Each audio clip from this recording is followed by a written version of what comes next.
The first reading is from Saint Joseph in the Forest. There was once on a time a mother who had 3 daughters, the eldest of whom was rude and wicked, the second much better, although she had her faults, but the youngest was the pious, good child. The mother was, however, so strange that it was just the eldest daughter whom she most loved, and she could not bear the youngest. On this account she often sent the poor girl out in the great forest in order to get rid of her, for she thought she would lose herself and never come back again. But the guardian angel, which every good child has, did not forsake her, but always brought her into the right path again. Once, however, the guardian angel behaved as if he were not there, and the child could not find her way out of the forest again. She walked on constantly until evening came, and then she saw a tiny light burning in the distance, ran up to it at once, and came to a little hut. She knocked, the door opened, and she came to a second door, where she knocked again.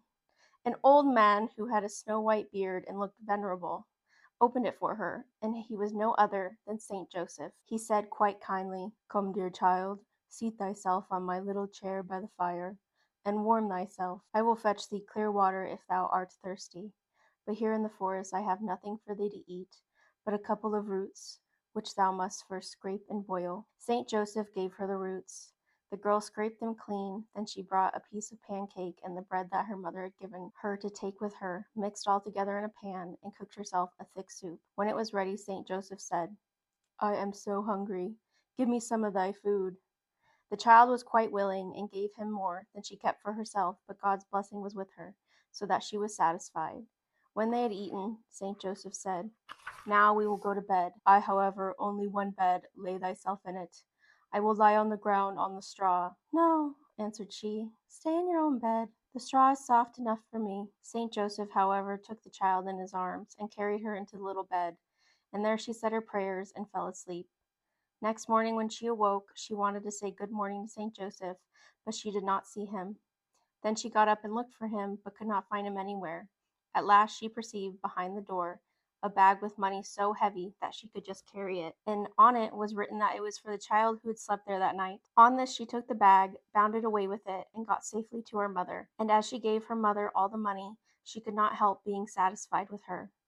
The next day the second child also took a fancy to go into the forest. Her mother gave her a much larger piece of pancake and bread. It happened with her just as with the first child. In the evening she came to Saint Joseph's little hut, who gave her roots for a thick soup.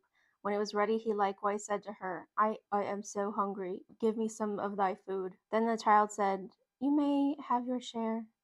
Afterwards, when Saint Joseph offered his bed and went to lie on the straw, she replied, "No, lie down in the bed. There is plenty of room for both of us."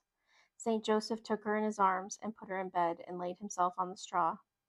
In the morning, when the child awoke and looked for Saint Joseph, he had vanished, but behind the door she found a little sack of money that was about as long as a hand, and on it was written that it was for the child who had slept there last night. So she took the little bag and ran home with it and took it to her mother, but she secretly kept 2 pieces for herself. The eldest daughter had by this time grown curious, and the next morning also insisted on going out into the forest. Her mother gave her pancakes with her, as many as she wanted, and bread and cheese as well. In the evening she found Saint Joseph in his little hut, just as the other two had found him. When the soup was ready, and Saint Joseph said, "I am so hungry. Give me some of thy food," the girl answered, "Wait until I am satisfied. Then, if there is anything left, thou shalt have it." She ate, however, nearly the whole of it, and Saint Joseph had to scrape the dish. Afterwards, the good old man offered her his bed, and wanted to lie on the straw. She took it without making any opposition, laid herself down in the little bed, and left the hard straw to the white-haired man. Next morning when she awoke, Saint Joseph was not to be found, but she did not trouble herself about that. She looked behind the door for a money bag. She fancied something was lying on the ground, but as she could not very well distinguish what it was, she stooped down and examined it closely, but it remained hanging to her nose, and when she got up again she saw to her horror that it was a second nose, which was hanging fast to her own. Then she began to scream and howl, but that did no good. She was forced to see it always on her nose, for it stretched out so far. Then she ran and screamed without stopping till she met Saint Joseph, at whose feet she fell and begged, until out of pity he took the nose off of her again, and even gave her 2 farthings. When she got home, her mother was standing behind the door and asked, "What hast thou had given to thee?" When she lied and said, "A great bag of money, but I lost it on the way." "Lost it!" cried the mother. "Oh, but we will soon find it again," and took her by the hand and wanted to seek it with her. At first she began to cry, and did not wish to go, but at last she went. On the way, however, so many lizards and snakes broke loose on both of them that they did not know how to save themselves. At last they stung the wicked child to death, and they stung the mother in the foot because she had not brought her up better.